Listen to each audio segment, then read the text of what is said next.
Welcome to MathusEmbroideryCrafts. இப்போ நம்ம பார்க்க போகிறது ப்ளவுஸ் ஹேங்கிங்ஸ் எப்படி நம்மளே மேக் பண்ணலாம் அப்படிங்கிறது பார்ப்போம். ஆரி ஒர்க்கில் எப்படி ஸ்டிச் பண்ணலாம் அப்படிங்கிறத பாருங்கள். இந்த மாதிரி டயக்ராமை கிளாத்தில் நான் ட்ரேஸ் பண்ணி எடுத்து வச்சுருக்கேன். இந்த டிசைனில் எப்படி நம்ம ஆரி எம்ப்ராய்டரியில் bead work and silk thread use பண்ணி எப்படி ஸ்டிச் பண்ணலாங்கிறத இந்த வீடியோவில் நீங்கள் பாருங்கள். Sugar beads gold colour use பண்ணுறேன். அதுக்கு 2 பீட்ஸ் மட்டும்தான் ஃபஸ்ட் என்ன செய்யணும், இன்சர்ட் பண்ணி நீங்கள் செயின் ஸ்டிச் பண்ணுங்கள். கண்டினியூஸ் பீட் ஒர்க், பீட்ஸை நீடிலில் லோட் பண்ணிவிட்டு 2 பீட்ஸ் மட்டும் த்ரெட்டில் இன்சர்ட் பண்ணிவிட்டு நீங்கள் செயின் ஸ்டிச் பண்ணணும். இந்த மாதிரி நம்ம இந்த டயக்ராமில் நம்ம என்ன பண்ணிக்கலாம், ஃபஸ்ட் வந்து sugar beads gold colour use பண்ணி இந்த மாதிரி டயக்ராமில் அவுட்லைனில் மட்டும் கண்டினியூஸ் பீட் ஒர்க் நம்ம ஆரி எம்ப்ராய்டரியில் ஸ்டிச் பண்ணி முடிச்சுக்கிடணும். 2 பீட்ஸ் மட்டும் செயின் ஸ்டிச் கொடுத்து நீங்கள் என்ன செய்யுங்க, ஸ்டிச் பண்ணுங்கள். இப்போ நான் யூஸ் பண்ணுற நீடில் வந்து துலிப் நீடில் நம்பர் 14, ஆரி த்ரெட் கோல்டு டயாலஜி நம்பர் 753. அவுட்லைனில் இந்த மாதிரி ஃபஸ்ட் ஸ்டிச் பண்ணி முடித்ததுக்கப்புறம் இன்னரில் எப்படி நம்ம சில்க் த்ரெட்லாம் யூஸ் பண்ணி ஸ்டிச் பண்ணணும் அப்படிங்கிறத பார்ப்போம். இப்போ ஃபஸ்ட் வந்து இந்த மாதிரி நம்ம ஃபினிஷ் பண்ணி வச்சுக்கிடணும். Bead work, continuous bead work நம்ம அந்த டயக்ராமில் ஸ்டிச் பண்ணி முடிச்சிட்டோம். இப்போ இந்த இடத்துல வந்து ஃபேப்ரிக் க்ளூ கொடுத்து செயின் ஸ்டோன் நீங்கள் ஃபிக்ஸ் பண்ணிக்கோங்க.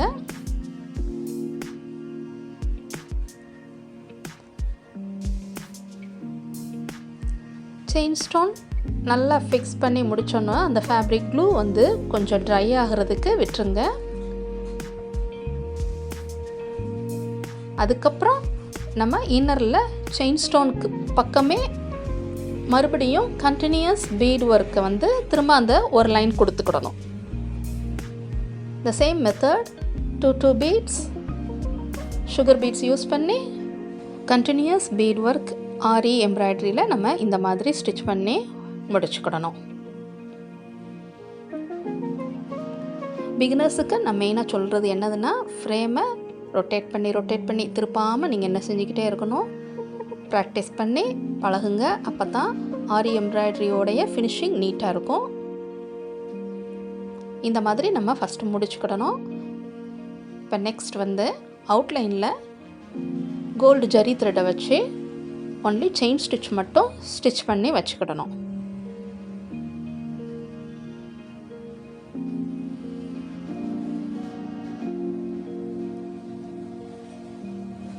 இந்த செயின் ஸ்டிச் எப்படி ஸ்டிச் பண்ணணும் அப்படிங்கிறது நான் ஏற்கனவே டியூட்டோரியலில் நான் சொல்லி கொடுத்துருக்கேன். புதுசாக பார்க்குறவங்களா இருந்தால் அவங்களுக்கு டிஸ்கிரிப்ஷனில் லிங்க் கொடுக்குறேன். நீங்கள் செயின் ஸ்டிச்லாம் எப்படி நம்ம நீடில் திருப்பாமல் போடணும், ஸ்டிச் பண்ணணும் அப்படிங்கிறதெல்லாம் பார்த்து அதில் கற்றுக்கோங்க. இந்த செயின் ஸ்டிச் வந்து அவுட்லைனில் 1 ரோ மட்டும் நமக்கு போட்டால் போதும். பீட் ஒர்க்குக்கு பக்கத்தில் அந்த செயின் ஸ்டிச் பண்ணி முடிச்சுக்கிடணும். இந்த மாதிரி முடிச்சுக்கோங்க. இந்த எண்ட் நாட் போடுறதும் டிஸ்கிரிப்ஷனில் லிங்க் கொடுக்குறேன். புதுசாக பார்க்குறவங்க அதை நீங்கள் பார்த்து எண்ட் நாட் போடுறதையும் கற்றுக்கோங்க. எண்ட் நாட் போடுறது ரொம்ப ஈஸி. இப்போ எண்ட் நாட் போட்டு இதை ஃபினிஷ் பண்ணி முடிச்சிட்டோம். இப்போ இன்னரில் வந்து நம்ம அந்த இடத்துல வந்து எம்போஸ்டாக காமிக்கிறதுக்காக நான் அதில் சில்க் த்ரெட் யூஸ் பண்ணி நம்ம சாட்டின் ஸ்டிச் போட போகிறோம். அதுக்கு நான் பைப்பிங் த்ரெட்டை என்ன செஞ்சுக்கிற போகிறேன், இந்த மாதிரி க்ளூ கொடுத்து அந்த இதில் அந்த ஸ்பேஸில் பைப்பிங் த்ரெட் நம்பர் 18 யூஸ் பண்ணுறேன். அதை இந்த மாதிரி கட் பண்ணி அந்த இடத்துல ஃபிக்ஸ் பண்ணிக்கோங்க. இப்படி பைப்பிங் த்ரெட் கொடுக்குறனால நமக்கு அந்த இடம் வந்து சில்க் த்ரெட் யூஸ் பண்ணும்போது நல்லா எம்போஸ்டாக காமிக்கும்.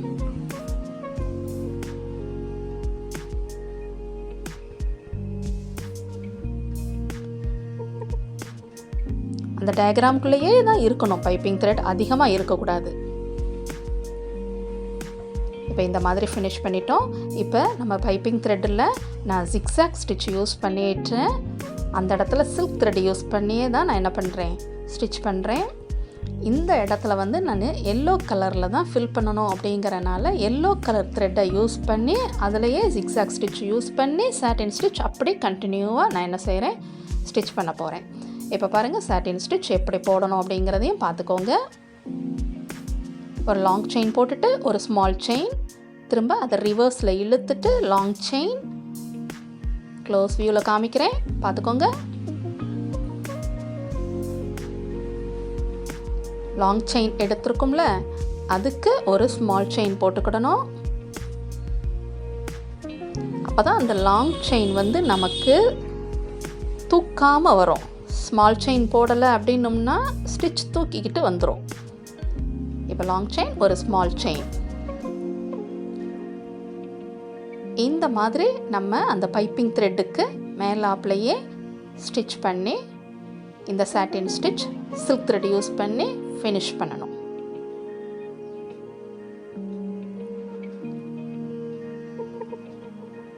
இந்த சில்க் த்ரெட் வந்து பிசுறு இல்லாமல் நம்ம போடணும் அப்படின்னோம்னா ஃப்ரேமை ரொட்டேட் பண்ணக்கூடாது. ஆரி ஸ்டாண்டில் நீங்கள் வச்சு ப்ராக்டிஸ் பண்ணி இந்த மாதிரி ஆரி எம்ப்ராய்டரி பழகுங்க. அப்போ தான் சில்க் த்ரெட் வந்து நமக்கு பிசுறு இல்லாமல் திருகல் இல்லாமல் நம்ம எந்த ஒரு டயக்ராமுக்கும் நம்ம ஆரி எம்ப்ராய்டரி போடுறது ஃபினிஷிங் நீட் கிடைக்கும்.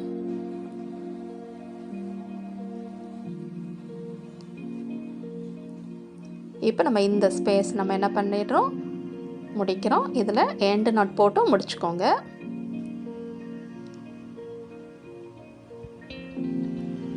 இந்த எண்டு நாட் போடுறதும் நான் டிஸ்கிரிப்ஷனில் லிங்க் கொடுத்துருக்கேன், பார்த்து கற்றுக்கோங்க.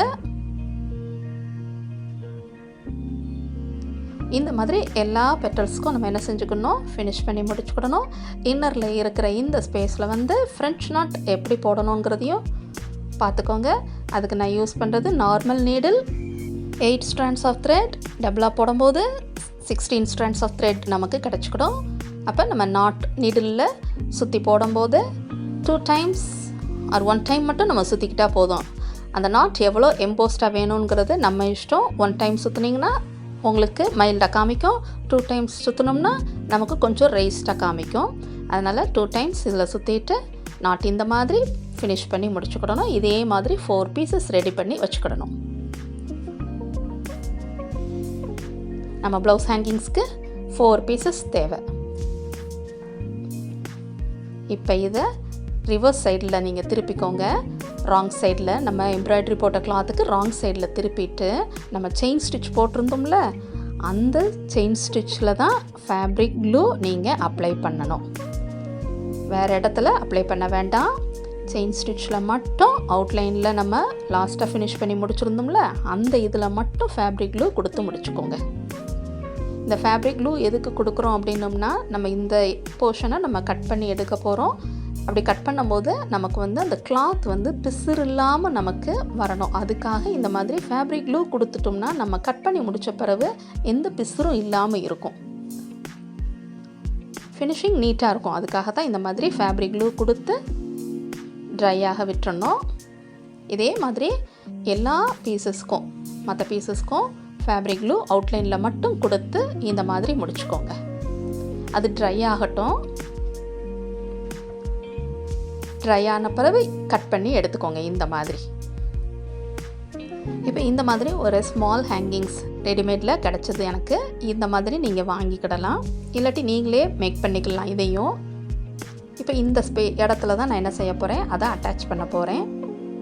கீழே மட்டும் எனக்கு அந்த ஸ்மால் ஹேங்கிங்ஸ் பீட் ஹேங்கிங்காக இருக்குது, அது கீழே மட்டும் அது தொங்கட்டும் அப்படிங்கிறனால அந்த இடத்துல ஃபிக்ஸ் பண்ணி ஸ்டிச் பண்ணிக்கிற போகிறேன். நார்மல் நீடில் வச்சு இந்த மாதிரி ஸ்டிச் பண்ணிக்கோங்க. மேலே ஒரு ஜம்ப்ரிங், கீழே இந்த மாதிரி ஒரு ஸ்மால் பீடு ஹேங்கிங்ஸ்.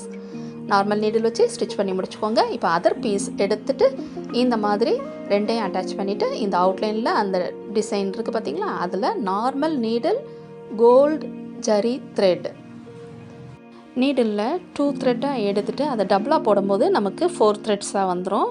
இந்த த்ரெட்டை யூஸ் பண்ணி நார்மல் ஸ்டிச் நம்ம ஸ்டிச் பண்ணி முடிச்சுக்கிடணும். நம்ம 4 த்ரெட்டாக நம்ம யூஸ் பண்ணி போடுறதுனால அந்த 2 பீஸும் ஜாயின் பண்ணுற இடம் வந்து நமக்கு சீக்கிரம் கவர் ஆகி நமக்கு ஸ்டிச் விழுந்துடும். அதுக்கு 4 த்ரெட் யூஸ் பண்ணிக்கோங்க. 2 த்ரெட் மட்டும் எடுத்தோம்னா நமக்கு வந்து அதிகம் ஸ்டிச் பண்ண வேண்டியது இருக்கும். அதனால தான் 4 எடுத்து நீங்கள் ஸ்டிச் பண்ணிக்கிட்டோம்னா ஜஸ்ட் 1 ஸ்டிச்லேயே நமக்கு என்ன பண்ணிடும், அந்த ஸ்பேஸ் வந்து ஓப்பன் ஸ்பேஸ் வந்து கவர் ஆயிரும். இப்போ இந்த ஹேங்கிங் இருக்கிறனால அந்த ஜம்ப்ரிங்குள்ளேயும் நம்ம என்ன பண்ணிக்கணும், நீடில் இன்சர்ட் பண்ணிவிட்டு ஃபஸ்ட் அங்கேருந்து ஸ்டார்ட் பண்ணி நீங்கள் ஒரு ஸ்டிச் பண்ணிடுங்க. அப்போ நமக்கு வந்து அந்த சென்டர் போர்ஷன் வந்து கரெக்டாக இருக்கும், மூவ் ஆகாது. அதோடைய ஹேங்கிங்ஸும் நீட்டாக நமக்கு ஒரே போல் ஷேப் கிடைக்கும். இப்போ நான் ஸ்டிச் பண்ணுற இடம் வந்து பீட்ஸுக்கும் அந்த செயின் ஸ்டிச்சுக்கும் நடுவில் நீடில் இன்சர்ட் பண்ணுறேன். நீங்கள் செயின் ஸ்டிச்சுக்கு வெளிப்பக்கம் எடுக்க வேண்டாம், பீட்ஸுக்கும் செயின் ஸ்டிச்சுக்கும் நடுவில் கூடி நீங்கள் நீடில் இன்சர்ட் பண்ணிவிட்டு நார்மல் ஸ்டிச் தான். எப்பயுமே நூலை வந்து நீங்கள் ஹேண்டில் பண்ணும்போது இந்த மாதிரி வச்சு, நான் லெஃப்ட் தம் எப்படி வச்சு போடுறேன்னு பார்த்தீங்களா, இந்த மாதிரி வச்சு ஸ்டிச் பண்ணுங்கள். நூல் வந்து சிக்கல் இல்லாமல் நம்ம எந்த எம்ப்ராய்டரினாலும் போட முடியும். சும்மா நம்ம பாட்டுக்கு என்ன செஞ்சிடக்கூடாது, நீடில் இன்சர்ட் பண்ணிவிட்டு நீடில் புல் பண்ணி இழுக்கக்கூடாது. அப்போனா எங்கேயாவது போய் நமக்கு த்ரெட் வந்து மாட்டி சிக்கல் விழும். இந்த மாதிரி த்ரெட்டை நீங்கள் தம் வச்சு பிடிச்சி நீங்கள் ஸ்டிச் பண்ணும்போது நம்மளுடைய எம்ப்ராய்டரி ஒர்க் எதுவாக இருந்தாலும் ஃபினிஷிங் நீட்டாக இருக்கும்.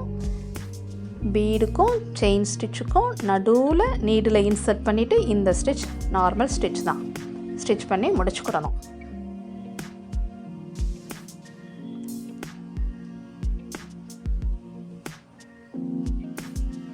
இந்த மாதிரி நம்ம ஸ்டிச் பண்ணி அந்த ஓப்பன் ஸ்பேஸை வந்து க்ளோஸ் பண்ணிடலாம்.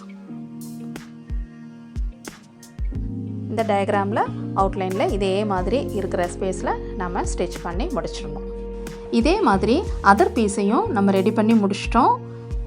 ப்ளவுஸ்லேயும் நம்ம ப்ளவுஸ் ஹேங்கிங்ஸை ரோப்பில் அட்டாச் பண்ணி முடித்தாச்சு. பியூட்டிஃபுல்லாக இருக்குல்ல? இந்த வீடியோ உங்களுக்கு பிடிச்சிருந்துச்சுன்னா மதுஸ் எம்ப்ராய்டரி அண்ட் கிராஃப்ட்ஸுக்கு சப்ஸ்கிரைப் பண்ணிக்கோங்க. தேங்க்ஸ் ஃபார் வாட்சிங்.